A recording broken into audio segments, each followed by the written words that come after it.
Já não bastassem todas as dúvidas que você tem na hora de montar o PC, fica difícil você conseguir equilibrar o seu sistema. Como não gastar demais ou não gastar de menos em alguma coisa? Não é uma resposta muito fácil. Por isso que a gente tem diversos vídeos para ajudar você a escolher o melhor setup. Mas eu também preciso escolher os setups de vez em quando. E é fácil imaginar que a gente pode simplesmente pegar o mais top possível. Que às vezes é o caso, às vezes não. E às vezes a gente não precisa. Ah, Robson, mas aí você vai ficar com o PC por vários anos. Isso às vezes pode ser uma furada, afinal as tecnologias vão mudando e principalmente para quem trabalha além de jogar e tem entretenimento no PC, isso talvez não seja um bom negócio. É por isso que eu montei aqui um setup equilibrado, que não é exageradamente no topo, mas que pode resolver o seu problema, com certeza vai resolver o meu problema, e a gente consegue fazer um setup onde você não gasta demais, não compra o mais caro, mas ainda tem um excelente desempenho. Confere com a gente aqui a montagem e a configuração que eu escolhi, que também pode te ajudar, pelo menos nas opções que você tem.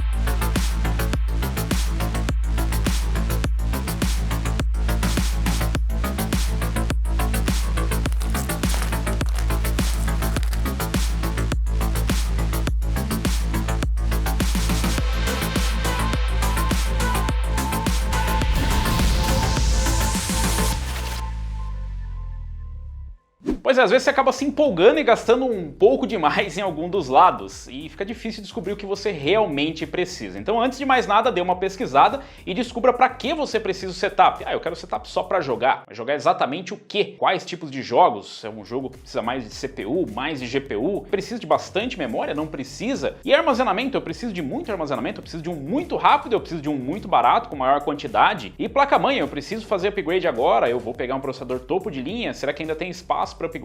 E a fonte, será que depois eu vou fazer um upgrade? Pois é, tudo isso tem aqui no canal e não vai dar pra gente colocar tudo num vídeo só. Até daria, mas ficaria um pouco longo e aí a gente não ia montar o setup, afinal eu também precisei escolher um setup e eu resolvi trazer aqui um setup mais equilibrado para quem quer jogar, trabalhar, fazer stream, enfim, um PC que vai atender basicamente a qualquer público. Claro, não vai ser o setup mais barato do mundo, afinal nós precisamos fazer algumas concessões, já que a gente quer atender um público maior. Mas o que você pode fazer é utilizar isso como base e ir alterando algumas peças, tá? Então eu vou trazer algumas dicas aqui para vocês. Primeira coisa, eu sempre falo que um dos mais importantes é o processador, é a escolha mais importante porque vai montar a sua base. O que você vai comprar de placa-mãe, qual placa de vídeo, qual fonte, qual memória você vai utilizar. E aqui eu não fui com a última geração, na verdade eu fui com uma geração anterior. Isso porque eu já comentei com vocês que as gerações anteriores costumam diminuir de preço quando sai uma nova. Então ao invés da 12ª geração da Intel com os Ryzen 5000 ou com a próxima geração de Ryzen, eu fui com a 11ª geração.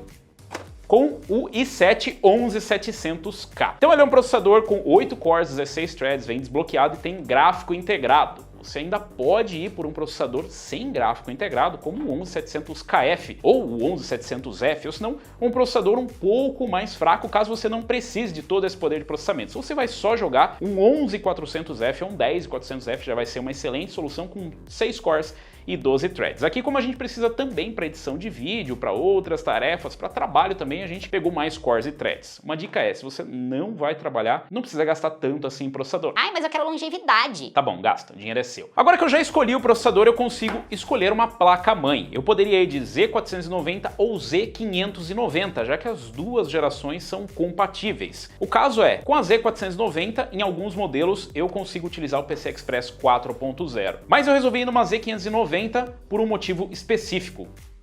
Eu escolhi a Z590 Vision G da Gigabyte. Ela é uma placa que traz um diferencial que pra gente vai ajudar bastante, que é a quantidade de slots PCI Express. Então ela tem 3 slots PCI Express 4.0 e um PCI Express 3.0. Se você não precisa de tudo isso, se você não precisa de todo o armazenamento, ou se você não precisa das features que tem nessas placas-mãe mais caras, você pode ir ou com a geração anterior, que também vai ter suporte PCI Express 4.0, pelo menos no primeiro slot, ou você pode ir com uma placa mais barata, tipo uma uma B560, uma B460, que ainda vai suportar se você for para um processador que é bloqueado, por exemplo, pela overclock. E agora vem uma das escolhas mais importantes. Eu já sei a plataforma, eu já sei o processador, agora eu posso escolher uma placa de vídeo. E a placa de vídeo ela vai de acordo com os games que você quer jogar, com as tarefas que você quer executar em trabalho e qual resolução você vai usar. Eu já escolhi o monitor, eu vou trazer para vocês depois o monitor, mas a resolução é Quad HD. E eu escolhi uma placa equilibrada para Quad HD, que vai trazer um excelente desempenho, dá até para rodar em 4K,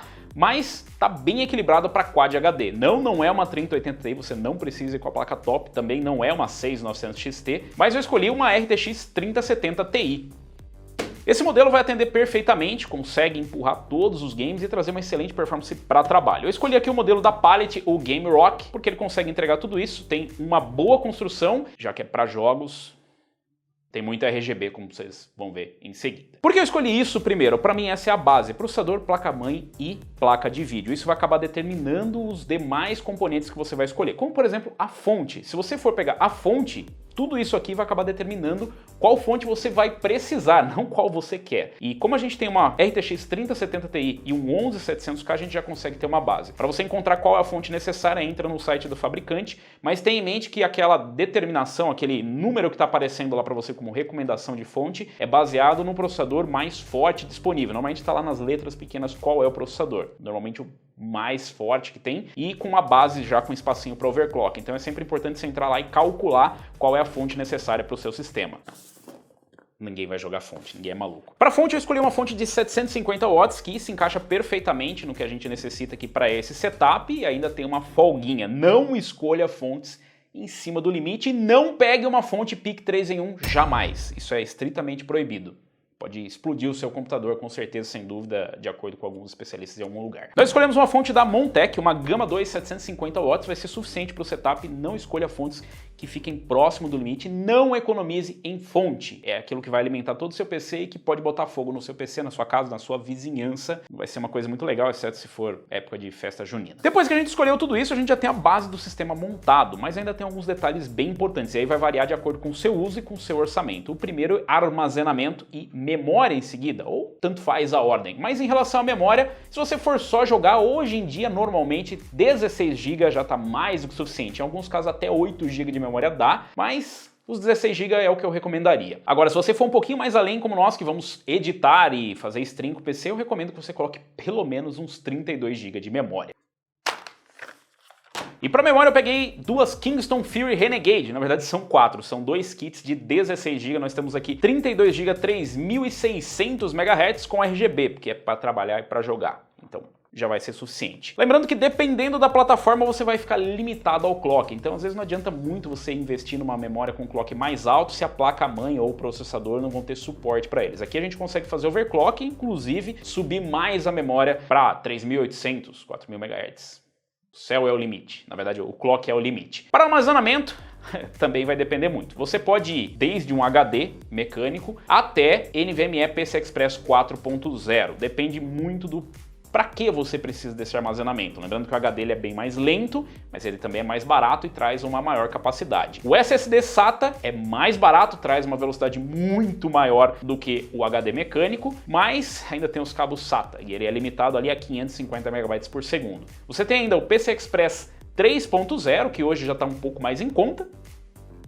Você pode escolher agora velocidades e também armazenamento com uma capacidade um pouco maior no PCI Express 3.0 e dependendo da tarefa, se você for trabalhar com arquivos maiores, se você trabalhar com edição, com arquivos de leitura e escrita que vão exigir bastante, eu realmente recomendo o PCI Express 4.0. PCI Express 4.0, como eu disse, é bem mais rápido, até 7000 MB por segundo, mas ele é bem mais caro também. Eu realmente só recomendo para quem vai precisar disso, se você trabalha, se você precisa de muita velocidade de armazenamento. E claro, ele também tem um TBW bem maior, ou seja, uma durabilidade bem maior. Aqui nós temos uma durabilidade na casa dos petabytes, não são mais terabytes, são petabytes. Então esse daqui é recomendado só para esses casos. No futuro, talvez, quando o Direct Storage da Microsoft começar a funcionar em alguns games, faça a diferença o PCI Express 4.0. Mas esse é um assunto para o Robson do futuro. Será que ele está assistindo isso? E lembrando, esqueci de falar num vídeo futuro, talvez. Pro nosso caso, a gente exagerou um pouquinho. Na verdade, a gente não exagerou. Como nós vamos utilizar isso aqui para edição e vamos utilizar também para armazenamento, para captura, nós colocamos aqui nada mais, nada menos do que 8 terabytes de NVMe. Então a gente tem 2 TB PCI Express 4.0, que é mais do que suficiente porque a gente precisa para mover os arquivos mais pesados.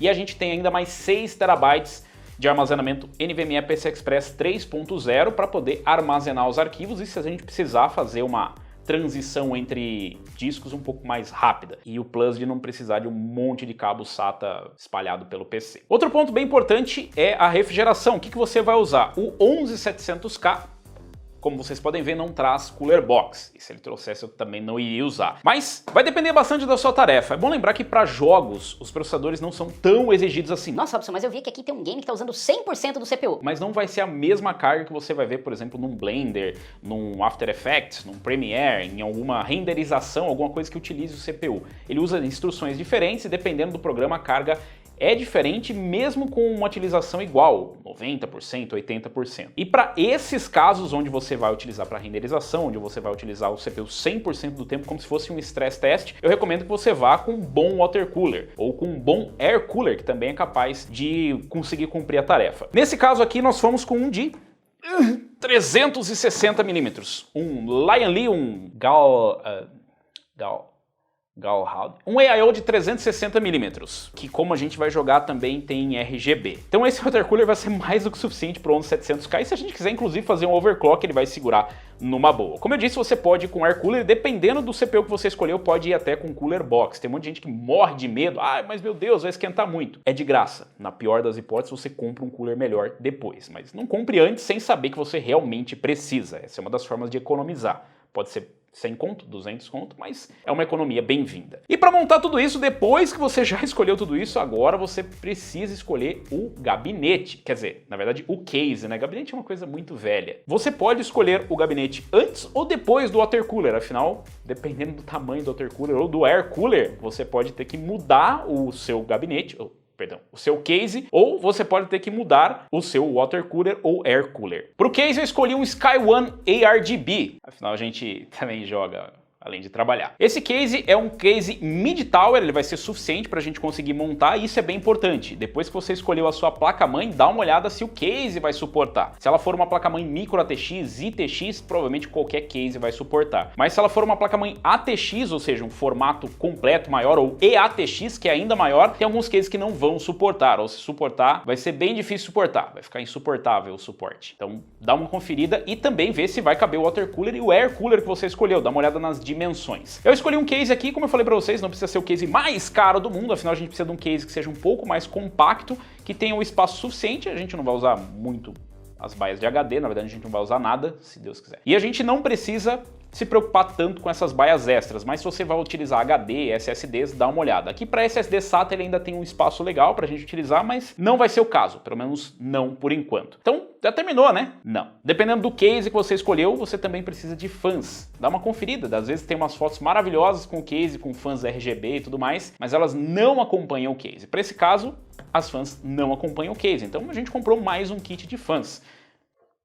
E para combinar, já que o toque fala mais alto, a gente tem aqui 3 fãs com controladora ARGB. Afinal, a gente também vai jogar com o PC. Você pode escolher fãs mais baratas, mas tenha em mente que, dependendo do preço, acompanha também a qualidade. Então, tenta encaixar no seu orçamento, mas é bem importante. Não adianta de nada você colocar um water cooler poderoso, uma placa de vídeo monstruosa, se você não tem um fluxo de ar no seu case. Essas são algumas dicas que você pode adaptar e mudar de acordo com o teu orçamento. Tudo isso, basicamente, você vai precisar, exceto se você não for utilizar a placa de vídeo, se você for utilizar o gráfico integrado, o seu PC não vai esquentar tanto. Mas você não precisa esquentar no momento com esquentar o PC. Então não esquenta muito com esquentar, pelo menos de início. Mas no futuro, provavelmente você vai precisar, principalmente se você mora num lugar que não é muito arejado, por assim dizer. Mas é claro que para o setup ficar completo, você ainda vai precisar de monitor, teclado, mouse, headset e talvez até de uma mesa e de uma cadeira. De monitor nós pegamos o Superframe Precision Ultra, que é um monitor Quad HD 32 polegadas. Ele tem uma tela IPS, mas ele fica no meio do caminho, ele não tem 144 Hz nem 60, ele tem 75 Hz. Então fica equilibrado para quem quer jogar e para quem precisa trabalhar com o monitor. A gente tem um painel IPS e tem uma taxa de atualização um pouco mais elevada. Dependendo da tarefa, você vai pesar para um lado ou para o outro. Você pode escolher de repente um painel TN, mas que tem uma taxa de atualização e uma resposta menor, ou um IPS com uma calibragem melhor, mas tem um vídeo completo falando para vocês aqui sobre a escolha de monitor, dá uma conferida lá que a gente já falou sobre tudo isso. Para o teclado nós escolhemos um teclado da HyperX, novamente não é um teclado topo de linha, mas é um excelente teclado e também fica no meio do caminho, né? Nem de entrada, nem topo de linha. Para o mouse nós escolhemos um mouse da HyperX Wireless, então o mouse a gente acabou fazendo uma opção específica para o nosso setup, porque como a gente muda de lugar o setup, a gente vai precisar de um mouse wireless. E o headset escolhido foi o Superframe Pragma. É um headset 7.1 com iluminação RGB, afinal eu já falei para vocês o que a gente vai fazer. Você ainda pode precisar de uma cadeira e de uma mesa, e caso você precise de ajuda para escolher, a gente já trouxe vídeos falando sobre isso, então dá uma corridinha lá para você ver qual é a mesa ideal para você e qual a cadeira que pode ser ideal para você e para o seu bolso. E com isso a gente tem um setup completo. Quer aparecer. Mostrando que você não precisa gastar o máximo para conseguir atender às suas necessidades, exceto que em alguns sentidos você pode ter que extrapolar um pouco. Aqui a gente precisou extrapolar um pouquinho no armazenamento, eu acho que 8 TB de memória de armazenamento é bem comum, na verdade não, mas pra gente é necessário. Então fica aí algumas dicas para você conseguir montar o seu setup e equilibrar sem gastar demais de um lado ou do outro. E caso você tenha dúvida, dá para consultar ainda os vários vídeos que a gente tem por aqui, ajudando você a escolher cada componente. Mas eu quero saber de vocês, o que vocês acharam dos nossos componentes e do nosso setup? Tá equilibrado? Não tá equilibrado? Tá um pouco exagerado? Você montaria igual? Como você montou o seu? As dicas te ajudaram? Deixa aí nos comentários. Se você gostou, se você curtiu esse vídeo, deixa um like. Se você ainda não é inscrito no canal, inscreva-se no canal, clica no sininho para receber as notificações de novos vídeos e aproveita, dá uma conferida na montagem desse setup. Sim, nós temos um tutorial praticamente passo a passo, com mais passos do que a gente gostaria, mas explicando como montar um setup equilibrado, ou um setup high-end, dependendo do ponto de vista. Confere lá o vídeo completo. Eu vou ficando por aqui, valeu, falou e até a próxima!